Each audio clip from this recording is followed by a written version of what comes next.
제가 이 글을 쓰는 이유는 저 같은 어머니가 더 이상 생기지 않았으면 하는 바람 때문입니다. 안녕하세요. 저는 올해 68살이 된 평범한 어머니입니다. 남들이 보면 지금 저는 그저 시골에서 조용히 사는 할머니일 뿐이지만 불과 1년 전까지만 해도 제법 잘 사는 편이었습니다.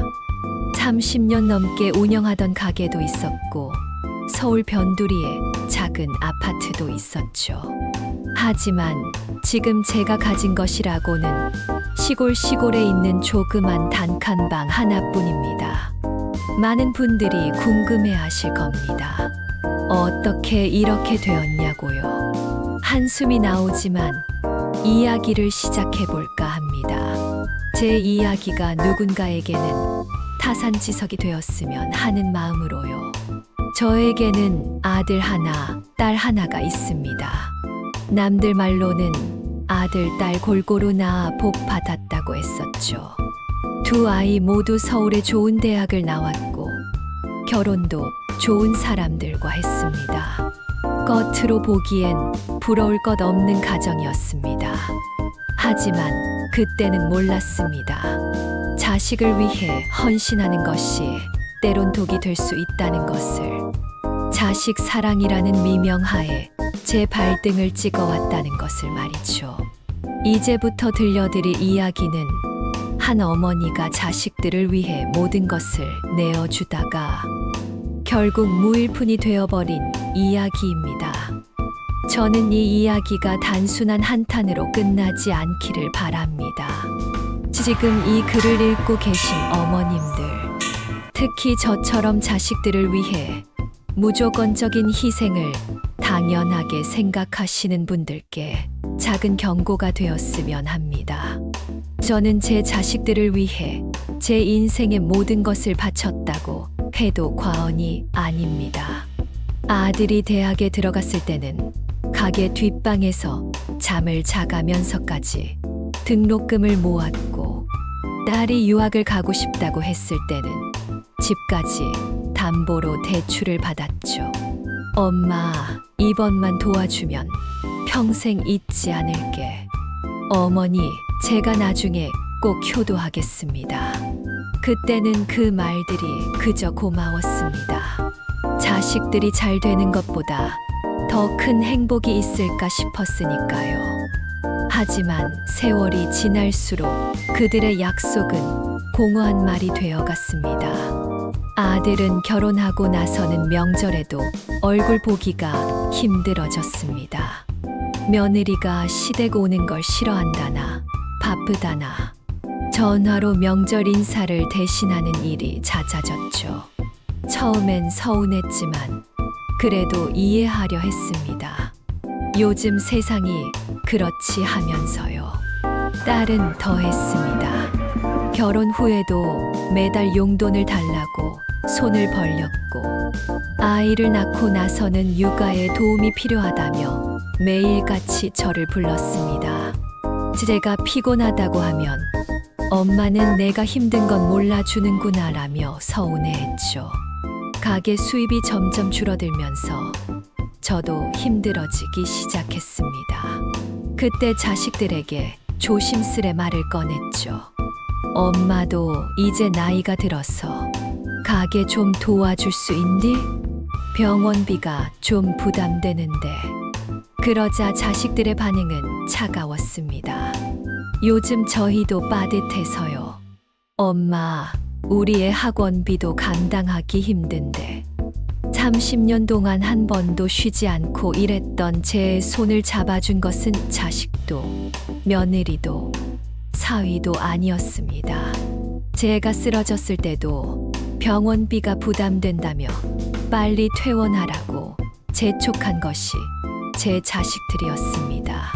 평생을 자식들을 위해 살았던 제가 정작 도움이 필요할 때 그들은 마치 남처럼 등을 돌렸습니다. 어머니, 그 가게를 왜 혼자 고생하면서 하세요?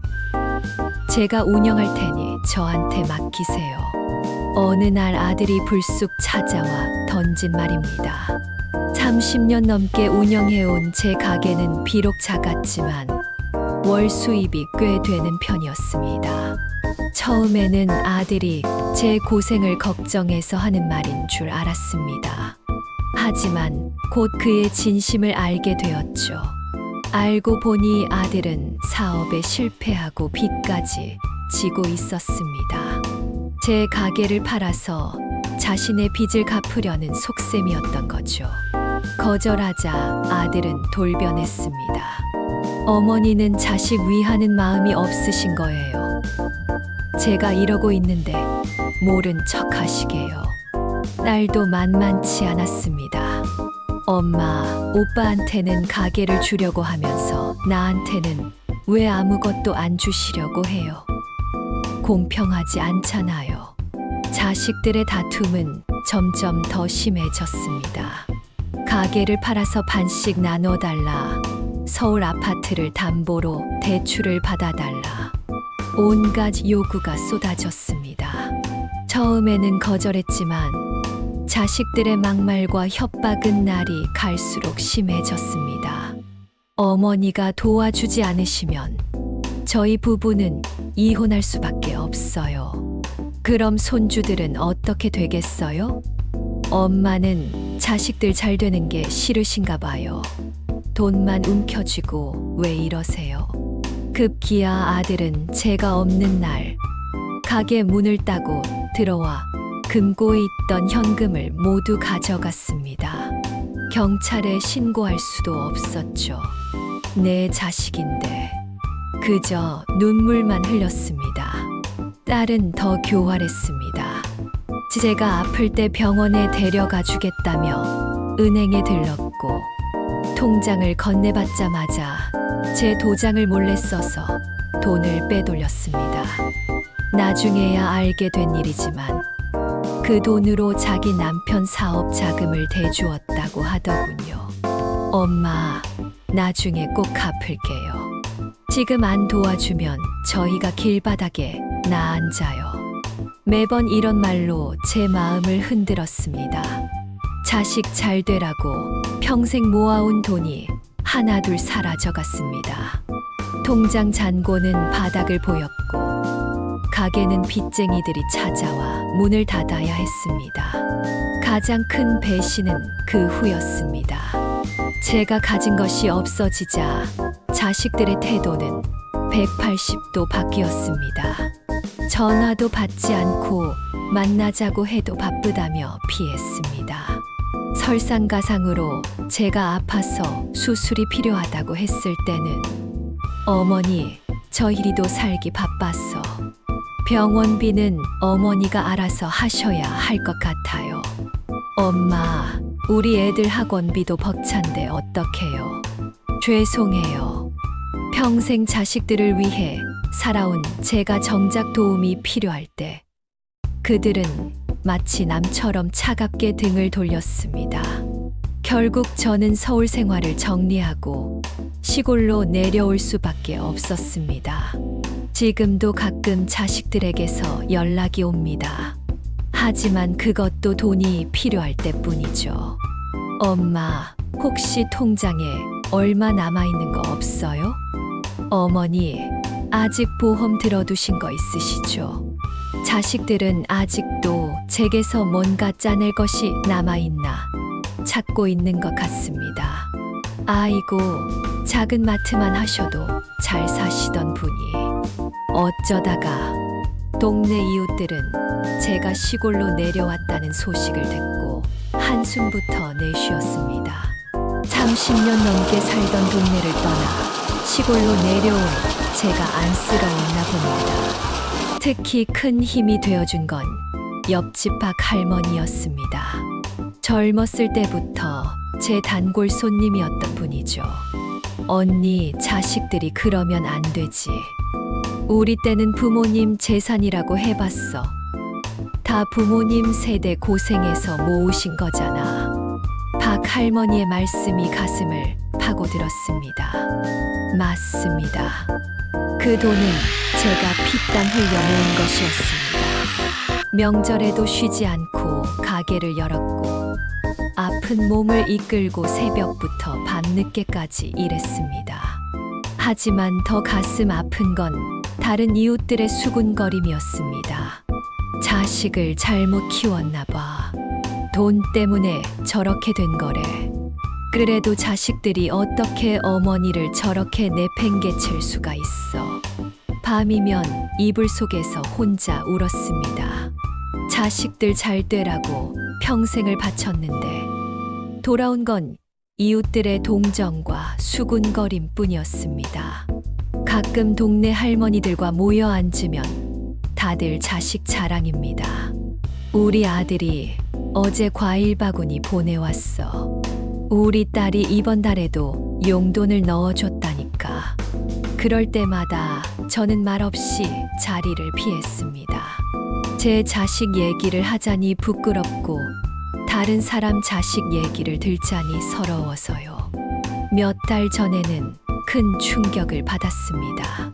시장에서 장을 보다가 우연히 딸을 만난 거예요. 제가 반갑게 불렀는데 딸은 저를 본 척도 않고 황급히 자리를 피했습니다. 그날 밤 처음으로 약을 먹고 자살을 생각했습니다. 내가 뭘 그렇게 잘못했나. 자식들에게 이렇게 버림받을 만큼 나쁜 엄마였나. 수없이 되물었습니다. 지금은 밤마다 악몽을 꿉니다. 꿈에서는 자식들이 제 목을 조르며 돈 내놓으라고 협박하더군요. 그러고 나면 식은땀을 흘리며 깨어나고 다시는 잠들지 못합니다. 우울증 약을 먹기 시작한 지도 6개월이 넘었습니다. 하루하루가 지옥 같습니다. 그래도 이웃들 눈치 보며 아무렇지 않은 척 살아갑니다. 괜찮아요. 저는 잘 지내요. 입에 달고 사는 말입니다. 하지만 마음속으로는 매일 울고 있습니다. 자식들은 이런 제 마음을 알기는 할까요? 할머니, 보호자분은 안 계신가요? 간호사가 침대 옆에서 물었습니다. 저는 그저 쓸쓸한 미소만 지었습니다. 어제 갑자기 가슴이 답답하고 숨이 차서 응급실로 실려왔는데 아직도 자식들과 연락이 되지 않았거든요. 자식들이 있긴 한데 바빠서요. 간호사의 눈빛이 안쓰러움으로 가득 찼습니다. 옆 병실의 할머니는 매일 자식들이 번갈아 가며 병간호를 해주는데 제 병실만 쓸쓸하게 비어 있으니 다들 눈치챘겠죠. 겨우 연락이 닿은 아들은 전화로 짧게 말했습니다. 어머니, 제가 지금 중요한 회의가 있어서 나중에 시간 되면 가볼게요. 딸은 문자로 답이 왔습니다. 엄마, 미안해요. 애들 학원 차량 시간이랑 겹쳐서. 창밖은 흐린 날씨였습니다. 빗방울이 창문을 타고 흘러내리는 것을 보며 제 눈에서도 눈물이 흘러내렸습니다. 마음이 너무 아팠습니다. 간호사가 와서 혈압을 재고 갔습니다. 할머니, 혈압이 많이 불안정하세요. 스트레스 받지 마시고 푹 쉬세요. 하지만 어떻게 쉴 수 있을까요? 밤이면 더 힘듭니다. 옆 병실에서는 자식들이 부모님께 죽을 떠먹여주는 소리, 웃음소리가 들려오는데 제 병실은 너무나 조용합니다. 문득 30년 전이 생각났습니다. 아들이 맹장 수술을 했을 때 꼬박 일주일을 병원 의자에서 밤을 새웠던 기억이, 딸이 감기로 입원했을 때 매일 새벽에 죽을 쏘어 날랐던 기억이, 간호사님, 퇴원하고 싶어요. 이틀 만에 퇴원을 자청했습니다.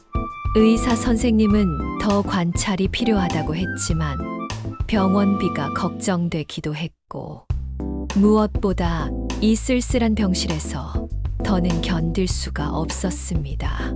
퇴원하는 날까지 자식들은 나타나지 않았습니다. 택시를 타고 시골집으로 돌아오는 길, 운전기사님이 물었습니다. 할머니, 혼자 가시기 힘드실 텐데, 자제분들은? 아, 자식들이 다들 바빠서요. 목이 메어 더는 말을 잊지 못했습니다. 자식 키우느라 허리가 굽었다더니 이제는 마음까지 굽어버린 것 같습니다.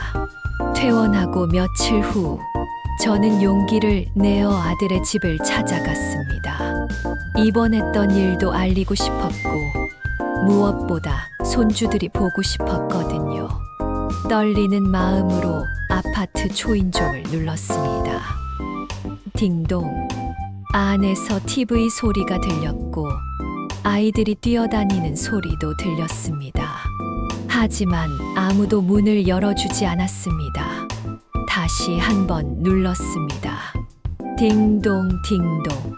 엄마, 저기 지금은 좀. 안에서 아들의 목소리가 들렸습니다.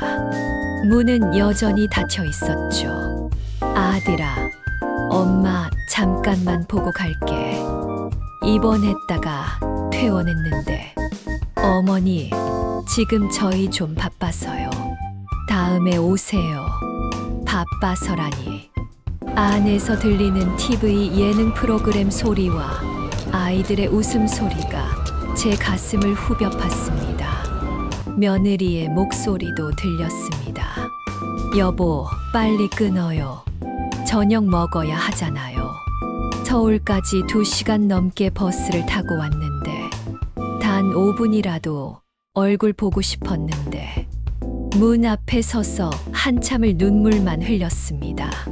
그래도 마지막 희망을 갖고 딸의 집으로 향했습니다.